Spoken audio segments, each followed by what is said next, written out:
Welcome everybody to this afternoon's session, which is using PI planning to transform your PMO. And today we are joined by, bear with me a second, just letting some more in the room. One-man show today.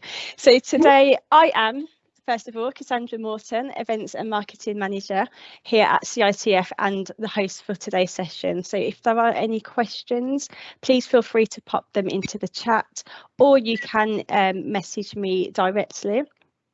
So today hopefully will be an interactive session, so please feel free to build up your questions again in the chat, and then there'll be an opportunity for you to ask your questions later on in the session.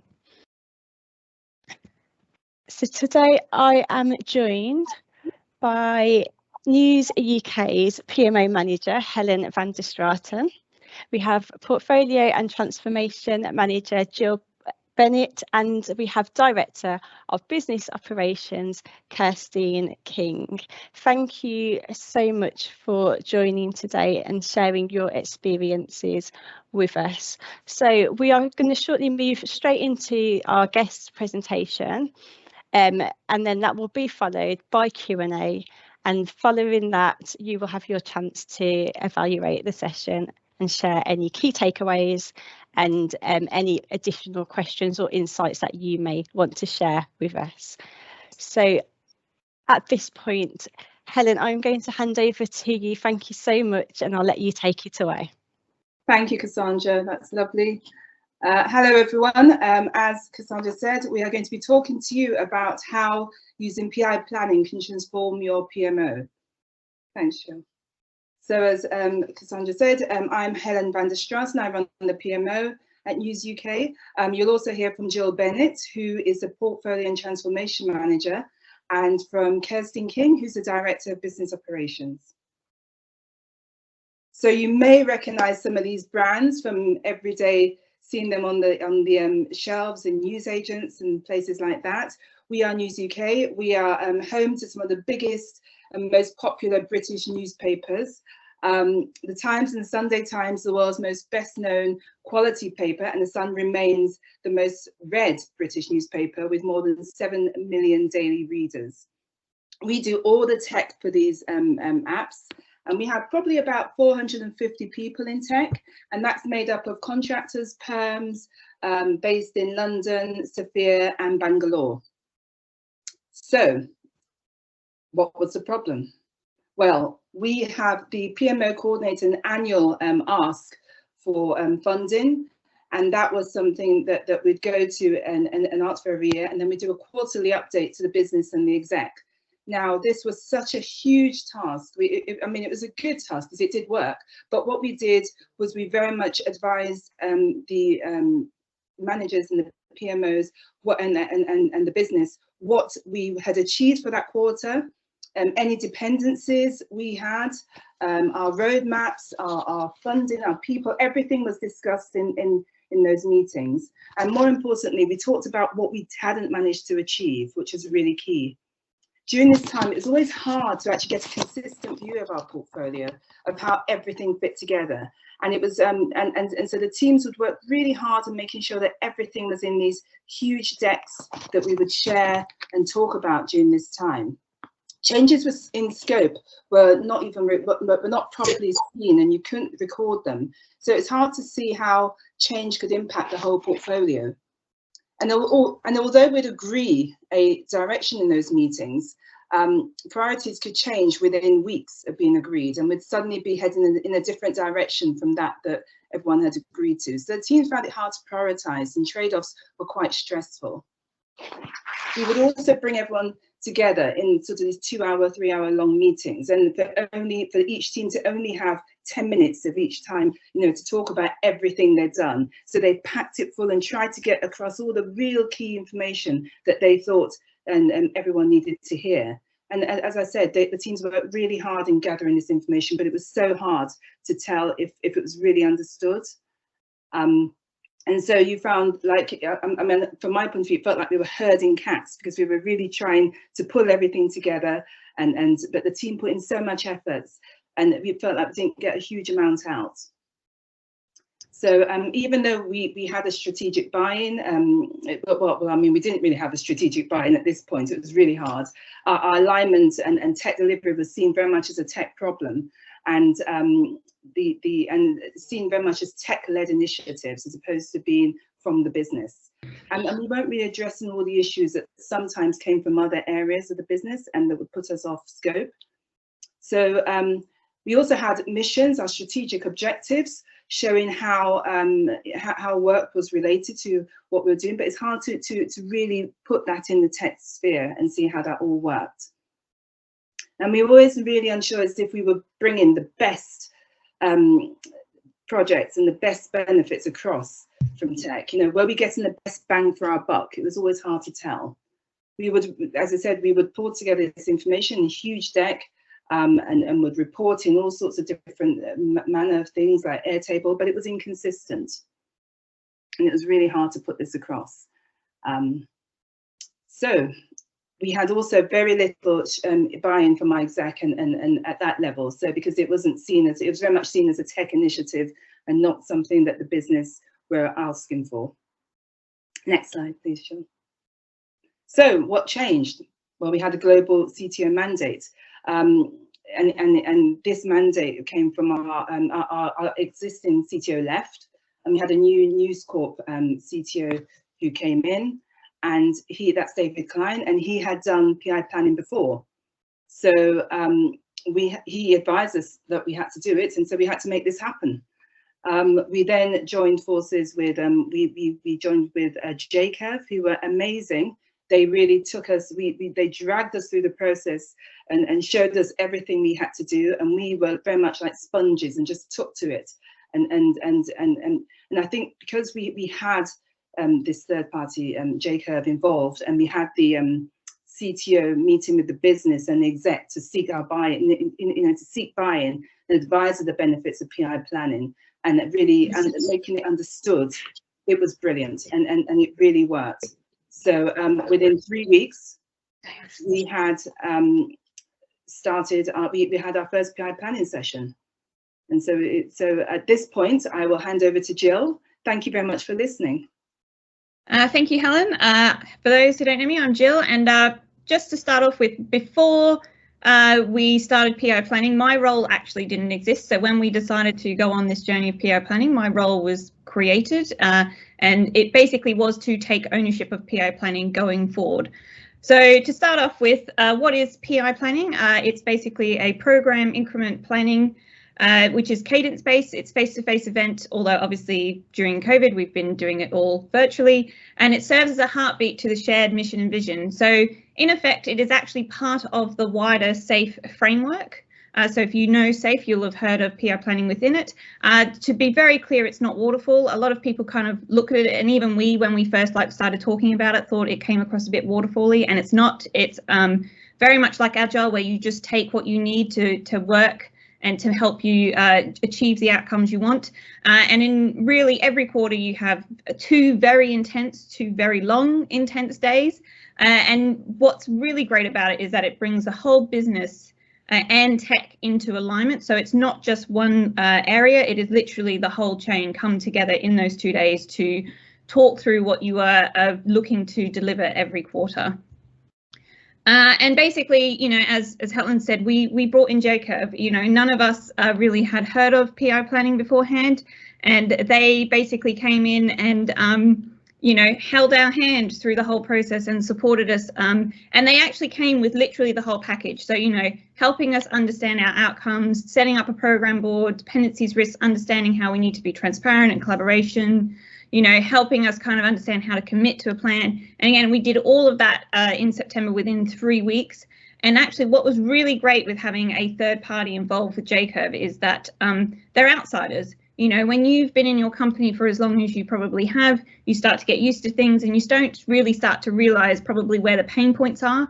And not only does PI planning give you the option of showing you where the problems are and knowing what you actually need to fix instead of it kind of being shrouded somewhere else. JCURV being outsiders actually were able to notice things that we in ourselves didn't notice, and we're able to kind of feed that back to us and kind of go, look, you know, here is something that maybe we need to work on improving. We're like, oh, okay, we didn't realize that. And they were able to really, you know, help us kind of set us in the right direction as we began on this journey. So here is a picture of our first PI planning. We did it all in Miro. Again, JCURV basically gave us the template and went, here it is, let's begin. And in it has a complete breakdown of our work. So it has like each team's vision, top 10 features, a complete breakdown of what we're going to achieve in 90 days, and then like a heartbeat for the 30 days of that piece of work. We all graded it as a confidence level. We even put in the business priorities. So again, when we were presenting this back with the execs and the business leads and all of that, you know, they could see what they had prioritized and can have those discussions. And we even did a massive spaghetti like inner dependencies, which really helped the business kind of see as well, actually how complex all of our stuff is and how many dependencies we have across teams.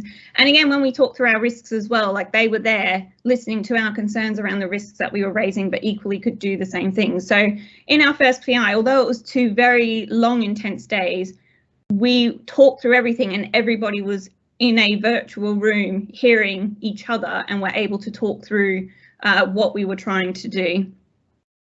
And then that basically you know, led us to, you know, having then a mini review as well. So of course, because it was our very first time, we did 2 very long, intense days. And then the following week, we actually came together again and did like a morning session.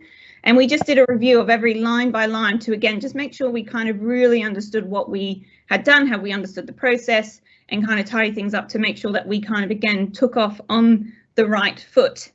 And then that's basically then where I came in, because you know, once we'd done this first PI planning, it became my job on figuring out how we tracked it all. How did we keep the accountability? How do we keep the transparency going through? So the picture you saw before, which was from the 30-day review, Paul Douglas, who took that photo, he is our tooling manager.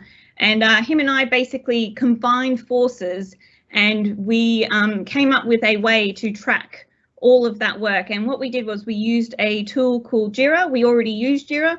You know, we didn't want to go out and buy something when we knew we had something that perfectly worked. It's very adaptable. We were able to customize the Jira tickets and create a specific ticket type to be able to go, this is how we're going to track all of the stuff we committed to in PI planning. And we literally moved all the 30 and 90 days over into a customized Jira ticket. So it has all the RAG status that we track throughout. And it has like the 30, 90 days, we capture change of scope, what team's it for, we link all the tickets to show the dependencies. And then every fortnight when we meet with the Scrum of Scrums, we literally pull up this Jira board. And again, we have swim lanes that have red, amber and green. And again, it keeps the conversation focused on like, what is red? What is the problem there? So that way we can then take that information and raise it higher up into, you know, the SLT and the execs throughout the sort of thing. The other thing as well is that because we've collected all of that information up front in Jira, we use Jira now as our source of truth. So whatever's in this information is collected in there, that is the source of truth. And the benefit with that as well is that it's not only like a historical recording that we can look back on, it helps with just making sure we're keeping each other accountable. But more importantly, it's then able to streamline the rest of the process that we want to do, particularly around like reporting and, you know, I'm sure everybody has at times duplication and things, and it really, really has streamlined how we were doing things compared to before. And one of those things is actually all of our reporting. So we use another tool called EasyBI that we have integrated in Jira. Again, Jira is our source of truth. And this is all automatically updated. So once you've built the report, because it's very, you can do different types, it's not just pie graphs, you can do anything else. It then automatically updates it because it takes a snapshot from Jira every day. So it then basically goes, this is the latest. And also you can streamline and deep dive into detail. And again, customize reports to specifically what you are looking for. And one of the reasons we brought this tool in was because I'm personally am really rubbish at spreadsheets. And again, tooling, I think, is something that you can use to work for you if you find the right way to do it, and it does gives you the value that you're looking for. And for us, Jira and EasyBI are 2 particular tools that really, really do this, and then actually frees us up to then focus on, you know, actual conversations and other things that we need to do. So here's a couple of examples of two types of reports that we've got on display. So one is like tracking work. So this is an immediate snapshot we were able to show back to the execs on how much stuff was in progress, what had been dropped, you know, what was stuck, what was done, and even by RAG status across the whole program or portfolio is like what's amber, what's how many initiatives of amber or red or green. But we can do even more. Like we can pull out lists where we can see what initiatives have dropped from the committed PI. So again, you know, we're agile, things do change. So what has the business decided that maybe they don't want anymore? And we can pull out a report that even states why it was stopped. Change of scope is the same thing. You know, team breakdown, cross projects. So again, we have projects that are across multiple teams. We can collate it in a way to show here is all the teams involved in one project. You know, we have new work that comes in, again, things happen that we might need to respond to, so we can see what's come in from outside of PI to be very clear that, you know, there's other things going on that's not just part of what we commit to. And again, the confidence level that we can constantly change so we can be very clear back. And these are just some of the reports that we are definitely already pulling out. And we've already seen within about 3 weeks of introducing this process last quarter, I think we got rid of 4 different types of reports that people would have to update, and they now only have to update once a fortnight in JIRA, and we are able to produce out all the reports that are needed directly from EasyBI without having to ask them to do extra work. So those are 2 things we've done already that we've seen a massive improvement on, and other things we're looking at as well as EasyBI, around EasyBI, is just more detailed reporting and even building out more title specific reports so we can show what's going on for each title as well. But we're definitely seeing a massive improvement in just this 3 months of doing those 2 things. But the other thing we're doing as well is documenting it all. You know, we're making Confluence, which is part of the JIRA Atlassian estate, as our bit of a one-stop shop. It's got how-to guides in there. So again, if you need to raise tickets, or if you need to close things off, or, you know, if you need to kind of escalate things, it's all documented in there. We've even got all the meetings. So again, you know, if you're joining a 30-day review or PI planning, it's kind of got explained what's going on, what's the agenda's going to look like.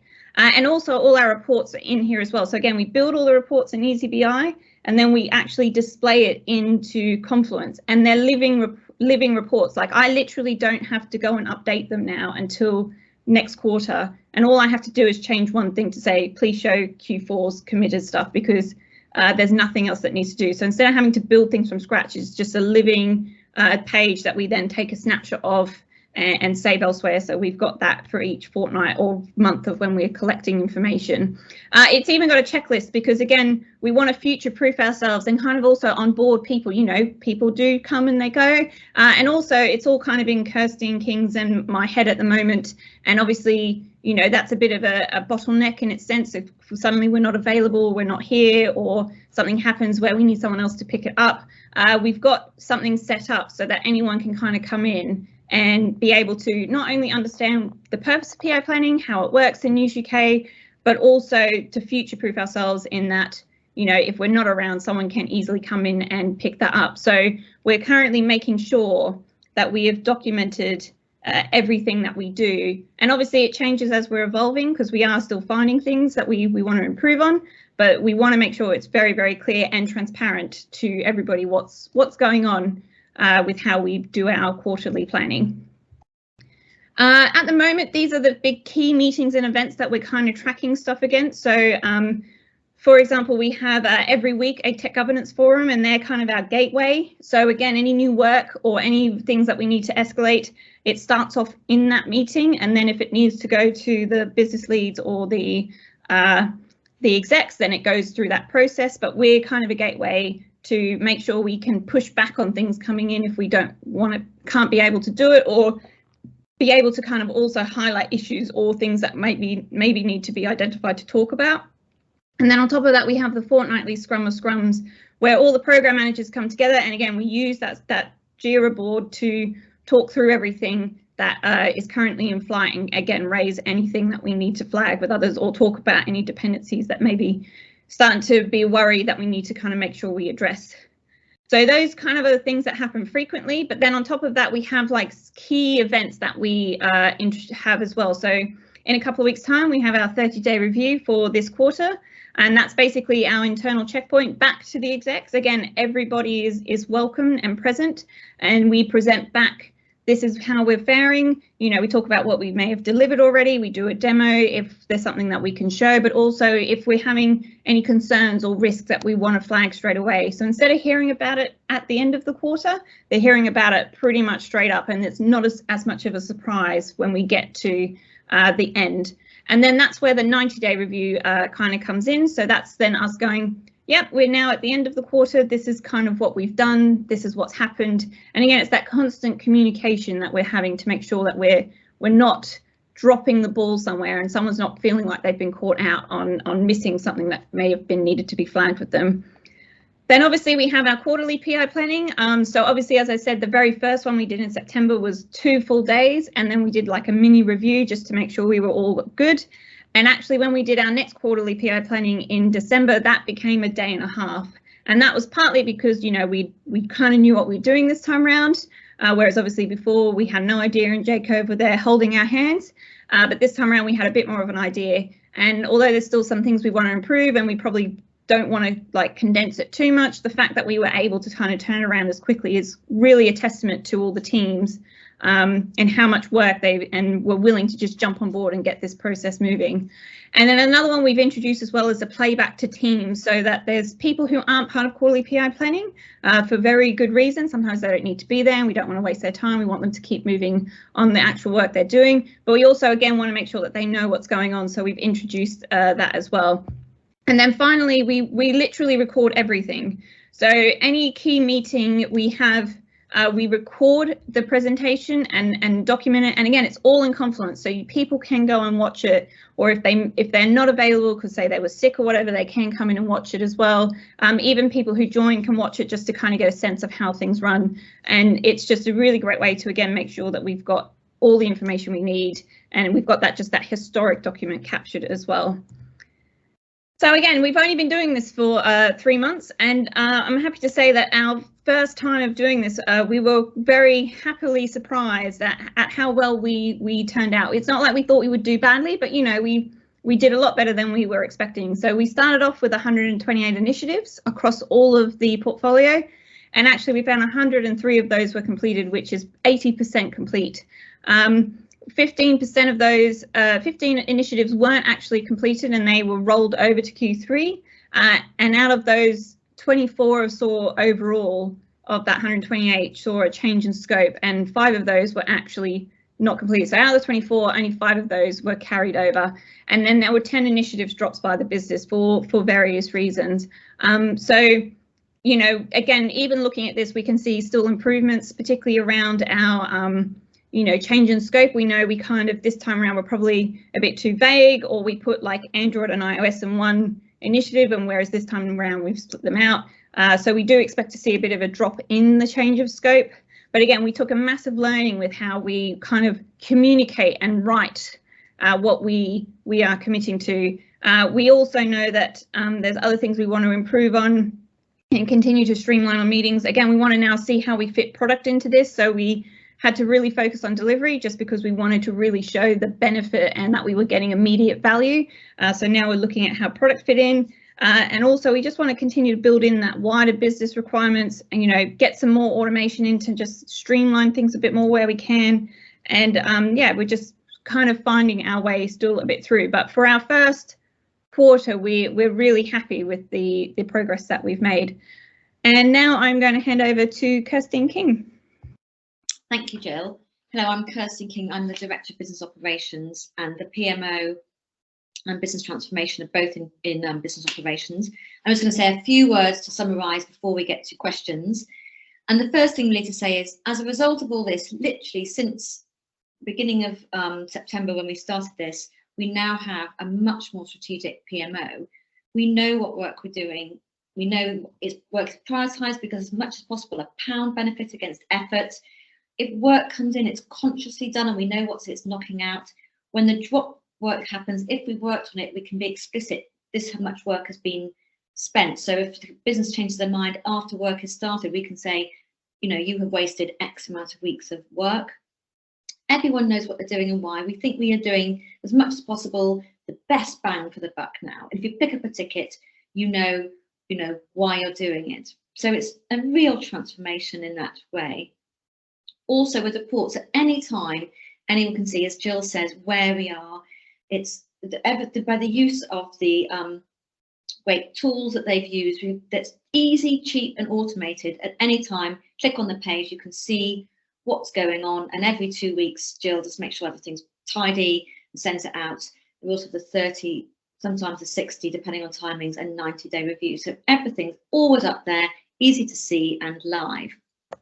And lastly, we've got the buy-in from everybody. So in the past, as Helen mentioned, we've got 10 minutes at the end of a meeting to sort of make our case, and it felt like it was a text problem. Now it's everyone's problem. The execs have spent a lot of time with us. They really understand what they're doing. The general managers are really involved. The whole business comes along to find out, and the wider team are really clear, as I said before, for picking up a ticket, why they're doing it. So it's just so much more open and understood. Next slide, please. So then what's next? So the point of PI planning is it really brings into sharp focus if there's things already wrong. So for us, with prioritisation, it used to be very, very difficult. If you weren't in tech, and we'd say to the business, would you rather have this or this? You've got the choice. And they found it really hard to sort of understand what their choices were. But now it's very, very clear.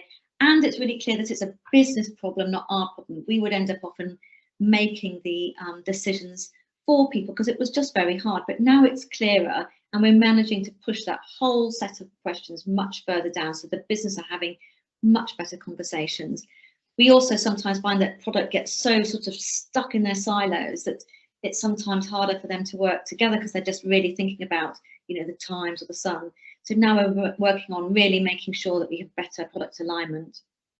And also just the way we work with PI planning itself, we have been focusing very much when we come to the sessions just on that 3-month window, but we're just really trying to work out how we can have a more strategic context for people to think of when they're doing it for the 1, 3, 5-year view. And also just for us, we need to make sure that we are thinking more about benefits realization, just focusing on that, and then also just visualizing it better. So when we share the results of all this, it's just really, clocks in people's head, and it's not just reading out a table of results to them. So those are the things we're doing. And finally, we think there's opportunity for more training. Firstly, this is a safe way of working. We don't have much training in that. We're going to do some of that. How do we get people just to think about PI planning, just some short courses? And also this has made some sort of highlights where we need to improve our agile workings in some way. So we're going to look at that. So it's really important to focus where we need to improve our training. And then moving on to my last slide now. So I just want to just highlight why we think this works. Why did we go from an adequate and fine process and trying to engage the business differently for years to literally in just a few weeks just change the way we worked and have this cultural mind shift?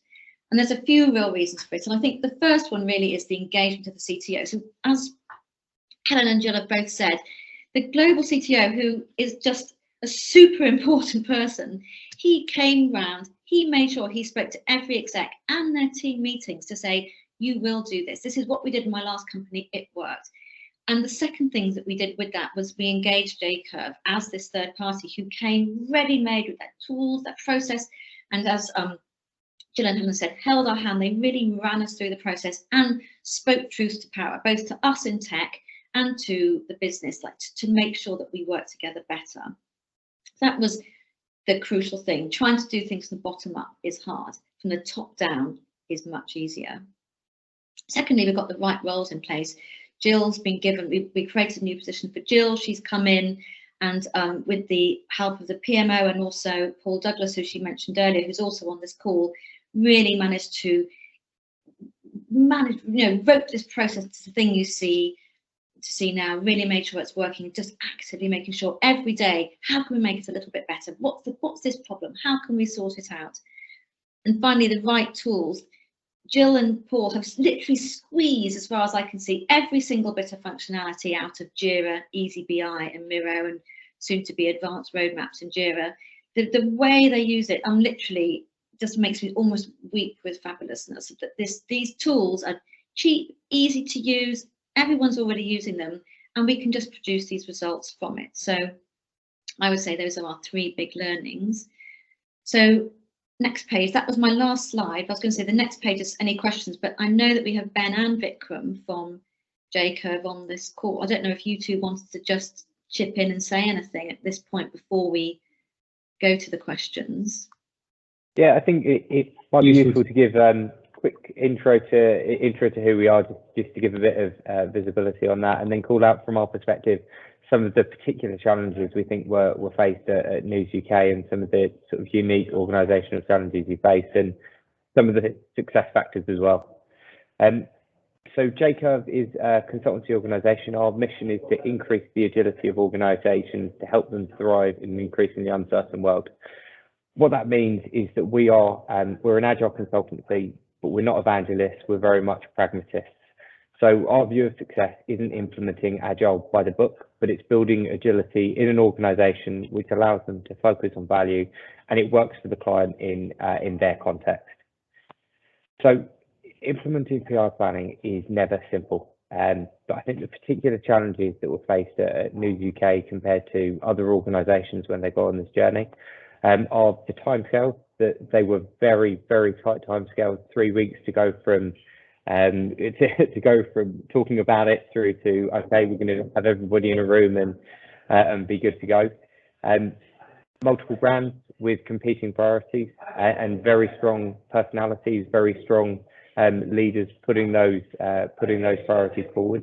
That's a real challenge. There wasn't that single aligned view of this is what the product should be for the organisation.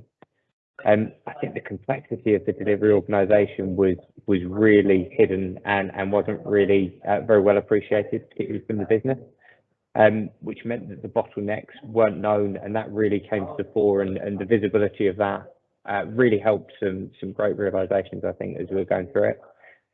Varying levels of agile experiences and slightly different approaches across the team, that makes it challenging to go from sort of 0 to 100 with it. And of course, it being fully remote for the first time that you've implemented it, that is a massive challenge to go forward. I think from our perspective, some of the key success factors, emphasising the point you've just made there, Kirsty, the leadership buy-in, and I think the reflection from the leadership on how they best needed to support was absolutely exceptional. The team implementing and managing this worked very closely with Kirsty and Jill, and we cannot overemphasise how incredible they've been throughout the entire process. I think there is just a relentless focus on taking the process forward, improving it, and it feels like every time we catch up with you, something else new and impressive has been done to take it forwards, and it's great for us to hear that and to see where you've taken it to. I think supporting that, the whole organisation was fully committed. There was minor grumbles, but there was never mutiny. Everybody got behind it and said, "This is what we're doing. This is what we're moving forwards with." And the usage of tools and metrics that you've done to build some extreme levels of transparency has certainly really helped you be incredibly focused on how, where, and when you tackle the challenges as you go forward to improve the process. I think from our lens, that they were some of the particular challenges and some of the success factors that really helped it to succeed in News UK. Thank you, Ben. Thank you so much. Thank you, Ben, for sharing that, and thank you, Kirsty, Jill and Helen. Thank you so much for what you've shared so far. So I'm just going to jump to the chat to bring in some questions. So there's 2 in there at the moment, which I'll read out, and you can divvy up between yourselves who's going to take the questions, and then if anybody within the audience still has a question, please feel free to come on screen. I can see a hand up, so I'll come to that next. So first question from Lee Morgan. So how many data sources do you have? I wasn't sure what that meant, actually. Do you mean? Lee, if you are able to elaborate on that. Yeah, it's fine. Yes, fine. What I meant was, for example, sorry, what I meant to put my camera on. Sorry. Yeah, what I meant in Tata Steel is where we use Power Apps and SAP to feed into our PI. Go on. Sorry, I can't afford electric. It looks like I'm in the dark.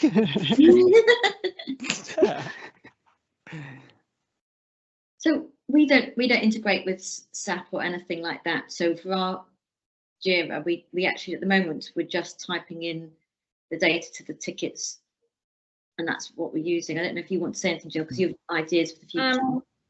Yeah. So Oh, sorry, what is a ticket? Sorry, OPI would feed in from either a project or a change board. So. Oh yeah. So we say a ticket. Yes. What do you mean? Sorry, by a ticket? So what she means by ticket is like a JIRA ticket itself. But what that translates to is more of like the epic or initiative, which is broken down from, say, a product view. So obviously product have their overall like long term, this is a thing, and then we break that down into a initiative of saying, well, this bit for the quarter feeds into that wider product long-term goal. So at the moment it's all very manual. We don't actually it's literally filled out manually in Miro and then transferred to JIRA.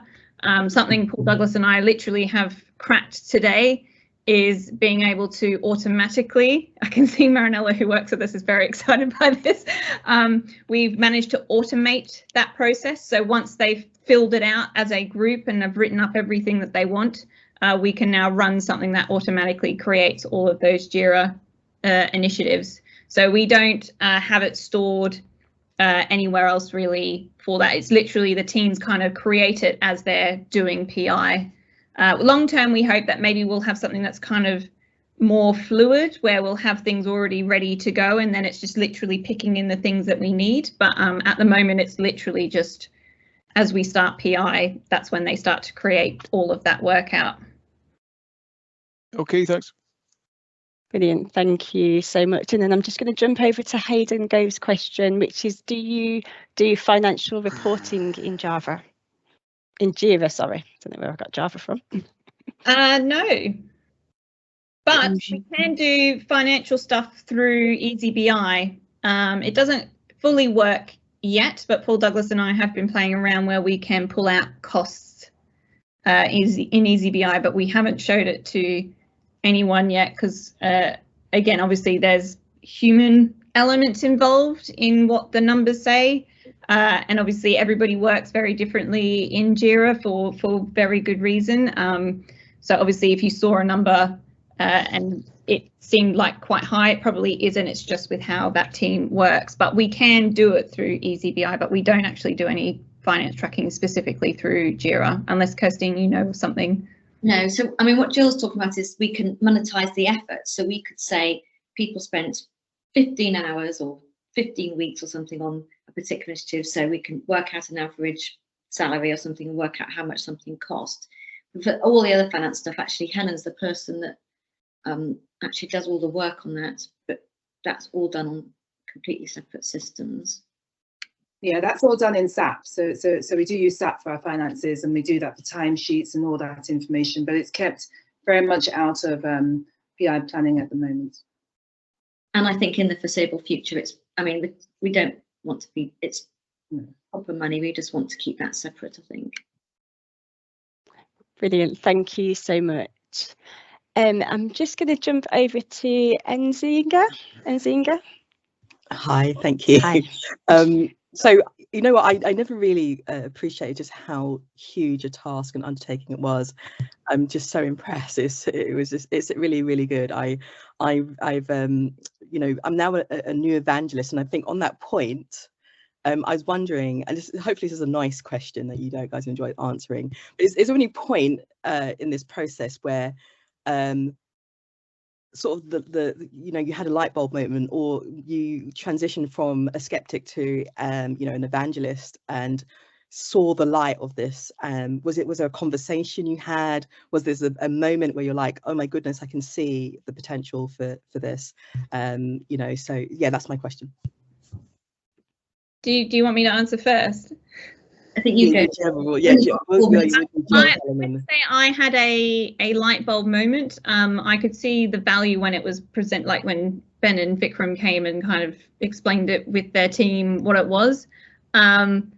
What I would say is that I did spend a lot of time having to work with others who were a bit more of that skeptic, or kind of saw it as a bit more waterfally than what it was. One of the things that I really liked about PI planning, which was why I was kind of bought in from the start, is that you cannot hide. So again, a lot of the stuff we were dealing with before, that was kind of shrouded around other things, or you may have just been working around without realizing. One of the things I've said from the offset when I kind of took this on to everybody is that you will get found out. You will be found out either now or in 3 months' time. It doesn't matter, like whatever story you're spinning, you will get caught out at the end of it. And that's why it's really important to be transparent and communicative of what's going on right up front.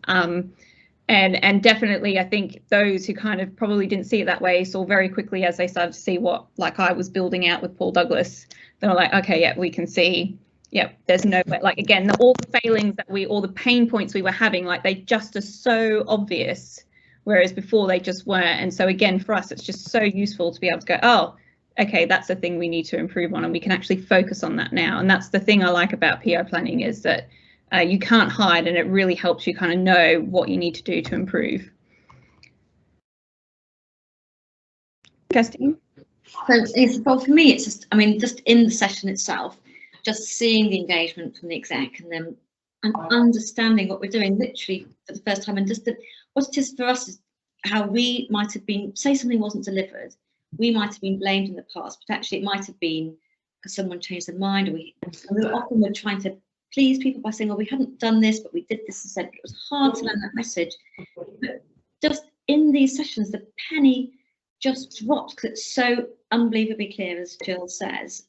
So just during the session itself, and then during like the 30-day session when we said this bit of work dropped after we did the work, and it was a certain number of weeks of work that's been wasted, and people were like, oh, I made that decision and I wasted that work. I mean, everybody's penny dropped in that session, I have to say. It was really good. Now, if it's okay, I'll just build on 2 penny drop moments I observed, Jill and Kirstine. And that was when we were, I think day 1 of the first PI was tough, right? And, you know, especially when we had the teams presented back to the leadership team, and the exec response was, I would say, was kind of robust in terms of their perspective. But 2 things I remember afterwards when we did the mop up with the leadership team on day 1 was, one, I think the penny drop moment around they realised that what they thought was prioritisation wasn't prioritisation. And I think I think some of your very senior members just said, we need to prioritise a hell of a lot better than we're doing now, so our teams are clear. And then I think that the second one was on day 2 when they saw the dependency board. And I would say any Italian fans of spaghetti would have been really impressed with the dependency management board. It was just like something I've never seen before. And again, that was that realization. I think one of your exec members just said, and that's why it's hard to deliver anything around here, because everything was dependent on everything. And that was just 2 things I observed, and, you know, just saw that the leadership really helped, really started to get why they need to do something different.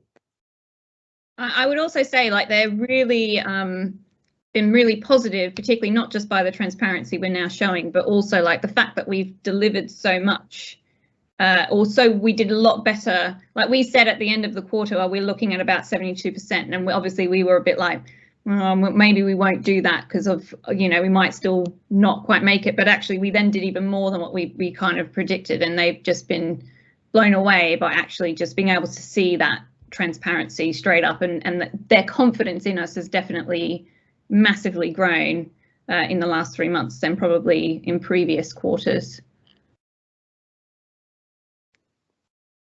Thank you so much. So thank you for all of your answers, and thank you for your questions. We unfortunately have come to the 45-minute mark, and time does really go so quickly in these sessions. If there is one last nugget that any of you, Kirstine, Jill or Helen, would like to share, whilst I just pull up a poll to rate the session, if there's one last thing you'd like to share with the group, please feel free to go ahead. I don't know. I don't know. I mean, I think I'm just, my nugget would be, do really try this, but do make sure that you, if you can, get it to be top-down engagement if you want to get good engagement and get somebody like JCURV to help you, because we would never, I mean, we would be miles away from where we are if we hadn't done it the way we've done.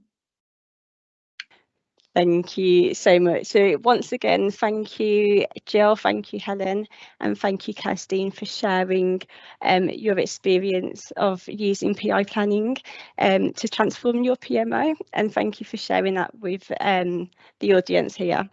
So just to close up the session, CITF is always around for events networking, so please feel free to have a look on the events calendar of the upcoming events that you can participate in to grow your network and share your experiences. Do follow us on LinkedIn. All the events will be posted on LinkedIn, so you do have the opportunity there to share and to join. And finally, just before we do leave, I'd like to remind you that RITA 2022 is up and coming. Submissions are open and will close on the 4th of March. There are quite a few project awards, 5 project awards, and this year individuals can actually be nominated for Project Manager of the Year. So please feel free to have a look at the RITA website and get your submissions in for the award ceremony 2022. So on that note, thank you once again for being with us today. Any questions that haven't been answered, please feel free to email me. You will get a follow-up email, so please feel free to email me directly and I will aim to get answers back over to you. So it's been great seeing you. Have a lovely evening all, and thank you so much. Take care. Thank you, Cassandra. Thank you. Thanks all. Bye. Thanks, bye.